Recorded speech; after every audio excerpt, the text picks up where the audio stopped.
Friends, welcome back to my new vlog. Time management कितना important है और उससे हमारी लाइफ कितनी स्मूथ हो सकती है ये हम सबको पता है। वो हमें ना सिर्फ एफिशिएंट, ऑर्गेनाइज्ड बल्कि कॉन्फिडेंट भी बनाता है। लेकिन टाइम को मैनेज करने के लिए ये जानना ज़रूरी है कि टाइम वेस्ट कहाँ हो रहा है। एक्चुअली में ना टाइम कभी भी वेस्ट नहीं होता है, वो सिर्फ पास हो जाता है, चाहे आप उसे प्रोडक्टिव वे में करें या अनप्रोडक्टिव वे में। आज के व्लॉग में मैं आपके साथ अपनी उन आदतों को शेयर करूंगी जिनकी वजह से पहले मेरा टाइम बहुत वेस्ट होता था और उनको मैंने कैसे ओवरकम किया है। अगर आपको ये व्लॉग यूजफुल लगे, पसंद आए तो प्लीज़ सब्सक्राइब करना बिल्कुल ना भूलना, क्योंकि आप देख तो रहे हैं लेकिन 90% लोग हैं जो बिल्कुल सब्सक्राइब नहीं कर रहे हैं। तो मैं रिक्वेस्ट करूंगी, पसंद आए तो लाइक कीजिए, शेयर कीजिए और सब्सक्राइब कीजिए। सबसे पहला पॉइंट है नो बेड टाइम शेड्यूल, और ये मेरे साथ बहुत ज़्यादा होता था। टाइम वेस्ट करने का सबसे बड़ा रीज़न ही मैं इसको मानती हूँ। पहले ना मेरी आदत थी बहुत रात तक जगे रहने की। कोई भी टाइम शेड्यूल बेड टाइम का मैंने बिल्कुल भी फिक्स नहीं किया हुआ था, और जिसकी वजह से सुबह कभी भी मैं फ्रेश नहीं उठ पाती थी। और जब सुबह फ्रेश नहीं उठते हैं तो पूरा दिन बहुत ही लेथार्जिक निकलता है। बच्चों को स्कूल जाने के बाद ना मैं वही अपनी बची हुई नींद जो है उस समय पूरा करती थी। तो एक्चुअल में दिन के वक्त जो काम करने होते हैं वो नींद में ही निकाल देते हैं। तो सोचिए कितना टाइम हम अपना वेस्ट करते हैं। दिन भर एनर्जेटिक एंड फ्रेश फील करने के लिए ये बहुत ज़रूरी है कि रात को अच्छी नींद ली जाए। इसलिए मैंने अपनी इस आदत को चेंज किया है और अब मैं एक बेड टाइम शेड्यूल को फॉलो करती हूँ और रात को ही सोने की पूरी कोशिश करती हूँ, जिससे कि मुझे पूरा दिन मिले काम के लिए। नेक्स्ट है अनश्योर होना या इनडिसाइसिवनेस। इसका मतलब है अपने किसी भी डिसीजन पे कॉन्फिडेंट फील नहीं करना। अक्सर ऐसा होता है जब हम मार्केट जाते हैं, इतनी सारी चीज़ें हमें दिखती हैं, इतना सारा कुछ होता है वहाँ पे कि बहुत सारी चीज़ें अच्छी लग रही होती है या फिर किसी दिन कुछ अच्छा ही नहीं लग रहा होता है। हम डिसाइड ही नहीं कर पाते हैं हमें क्या चाहिए। घंटों मार्केट में टाइम वेस्ट कर देते हैं, मॉल्स में एक एक दो दो घंटे वहाँ लगा देते हैं, लेकिन घर लेकर कुछ भी नहीं आ पाते। इसका बेस्ट सोल्यूशन ये है कि जब भी आप मार्केट जाएं उस समय अपने पास एक लिस्ट रखें, जो मैं अब करने लग गई हूँ स्ट्रिक्टली फॉलो, कि मैं ना हमेशा तैयार रखती हूँ कि मुझे चाहिए क्या। आज अगर मैं जा रही हूँ मॉल या मार्केट जा रही हूँ, अगर मुझे किसी कपड़े का मैचिंग चाहिए तो उसका रेफरेंस कपड़ा लेकर जाना, या फिर जो भी चीज़ मार्केट में चाहे वो एक आपके पास लिस्ट अगर तैयार रहती है तो आपका टाइम वेस्ट नहीं होता है और आप जल्दी से अपना काम ख़त्म करके आके घर पे अपने टाइम को किसी प्रोडक्टिव काम में लगा सकते हैं।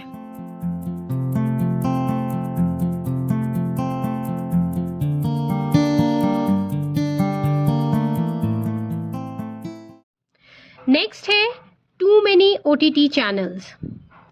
सिर्फ एक हाउसवाइफ का ही नहीं बल्कि पूरी फैमिली का सबसे ज़्यादा टाइम वेस्ट करने का ये बहुत बड़ा रीज़न है। ये OTT चैनल्स इतने अट्रैक्टिव होते हैं, इनमें इतने ड्रामाज और इतने मूवीज़, आजकल तो हर नई मूवी इनमें आ जाती है। तो बस देखने बैठते हैं आधे घंटे के लिए, लेकिन ना जाने कब जैसे ही कोई ड्रामा शुरू होता है वो इतना इंटरेस्टिंग लगता है कि एक एपिसोड के बाद दूसरा, दूसरे के बाद तीसरा, मतलब आप उस लूप में आ जाते हैं कि आप उससे निकल ही नहीं पाते हैं। जिसका एक सोल्यूशन है जिसे हम पिछले 3 साल से हमारी फैमिली में फॉलो कर रहे हैं, और वो ये है कि जितने भी पेड एंड सब्सक्राइब्ड वाले OTT चैनल्स हैं उनको सब्सक्राइब करना ही अब हमने छोड़ दिया है। और इस एक सोल्यूशन से सिर्फ मेरा ही नहीं बल्कि मेरी पूरी फैमिली को बहुत ज़्यादा बेनिफिट मिला है। नेक्स्ट पॉइंट है मील डिबेट्स। आमतौर पे ज़्यादातर घरों में ये प्रॉब्लम बहुत ज़्यादा होती है। मेरे साथ भी पहले बहुत था कि जितने फैमिली मेंबर्स उन सब के अपने अपने चॉइस होते हैं। किसी को सब्जी नहीं पसंद तो किसी को दाल नहीं पसंद, किसी को टिंडा नहीं पसंद तो किसी को पालक नहीं पसंद। और बीइंग हाउसवाइफ ये समझ में ही नहीं आता है कि खाना क्या बनाया जाए। अच्छा, ये मन तो बहुत करता है कि सबके चॉइस का, सबके मन के हिसाब से खाना बनाएं हम, लेकिन ये इतना टाइम कंज्यूमिंग एक्टिविटी है कि सबसे सबके बारे में पूछते हुए खाना बनाना। ज़्यादातर बच्चे वही होते हैं जिनको सब्जियां बिल्कुल पसंद नहीं होती है। इस चीज़ पे खाना क्या बनना है उस पे घंटों टाइम वेस्ट करने से अच्छा है उसका सोल्यूशन मैंने यही ढूंढ के निकाला है कि मैं बच्चों के हिसाब से एक मील बनाती हूँ। जैसे डिनर टाइम पे मैं उनसे पूछ लेती हूँ उन्हें क्या खाना है, बच्चों को हर चीज खाने की थोड़ी थोड़ी आदत बचपन से ही करवा सकूं। और उसी के अकॉर्डिंग एक वीक का मील प्लान हमेशा बना के रखती हूँ, जिससे कि मेरे पास कोई इंग्रेडिएंट अगर मुझे ला के रखना है वो भी मैं टाइम से ला सकूं और अपना टाइम वेस्ट होने से बचा सकूं। नेक्स्ट पॉइंट है अनऑर्गेनाइज्ड क्लोजेट्स और ड्रॉर्स। घर के कोई भी कॉर्नर हो, चाहे कोई भी रैक हो, अगर वो अनऑर्गेनाइज्ड होता है तो वो कभी ना कभी हमारा बहुत ज़्यादा टाइम वेस्ट कराता ही है। कितनी बारी ऐसा हुआ होगा कि आपको किसी फंक्शन में जाना है, आपने एक प्रॉपर सोचा हुआ है कौन सी साड़ी या सूट पहनना है, लेकिन अगर आपका क्लोजेट अनऑर्गेनाइज्ड है और एक भी पार्ट उसमें से ना मिले, ब्लाउज ना मिल रहा हो या दुपट्टा ना मिल रहा हो, तो बहुत ज़्यादा टाइम कंज्यूम हो जाता है वो चीज़ ढूंढने में। उसी तरह आज जैसे मेरा ये ड्रॉर इतना अनऑर्गेनाइज्ड है कि इसमें से कुछ भी इम्पोर्टेंट चीज़ ढूंढने के लिए मुझे कम से कम 10 से 15 मिनट लग ही जाना है। और मैं भी ना पहले कबर्ड या ड्रॉर्स या इस तरह की कोई भी जगह को क्लीन करने से पहले बहुत घबराती थी, थोड़ा डरती थी कि वो मेरे पास टाइम ही नहीं है। इतना ज़्यादा क्लटर देख कर ना थोड़ा मन भी नहीं करता था। लेकिन हम अपनी गलतियों से ही सीखते हैं और इसी तरह से मैंने सीखा है कि जगह को क्लीन रखना कितना इम्पोर्टेंट है। हमें हमेशा लगता है घर को ऑर्गेनाइज रखने के लिए हमारे पास टाइम नहीं है क्योंकि हम बहुत बिजी हैं, लेकिन बिलीव मी, ऑर्गेनाइज करने के लिए टाइम की ज़रूरत नहीं होती है, टाइम निकालने के लिए घर को ऑर्गेनाइज रखने की ज़रूरत होती है।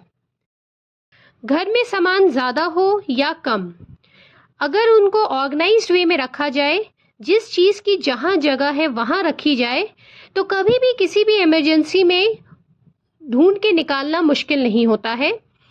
जितना टाइम इमरजेंसी में कोई भी चीज़ ढूंढने में हमें लगती है ना, उससे कम ही टाइम लगता है उस जगह को ऑर्गेनाइज वे में रखने में। ये सिर्फ हमारा टाइम ही नहीं बचाता, बल्कि इसकी वजह से ना हम एक बहुत ही स्ट्रेस फ्री लाइफ भी जीते हैं।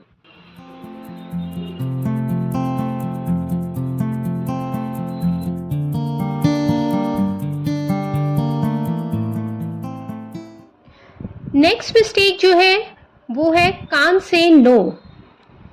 ये साउंड तो बहुत सिंपल कर रहा है, लेकिन ये बहुत ही कॉमन प्रॉब्लम है और ये सच है। जैसे ये कहावत कही जा रही है कि a person who can't say no is bound to many masters.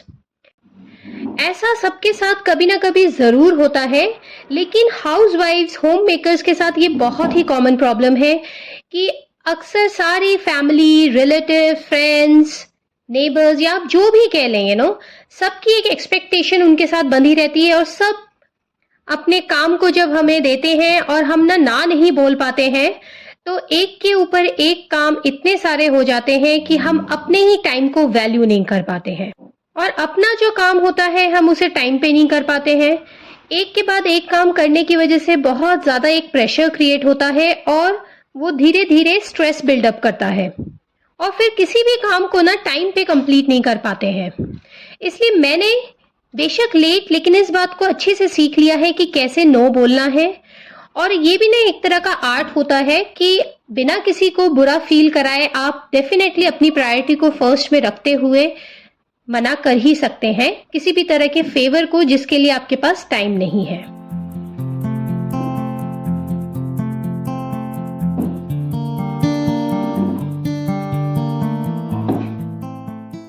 Next है टू मेनी नोटिफिकेशंस।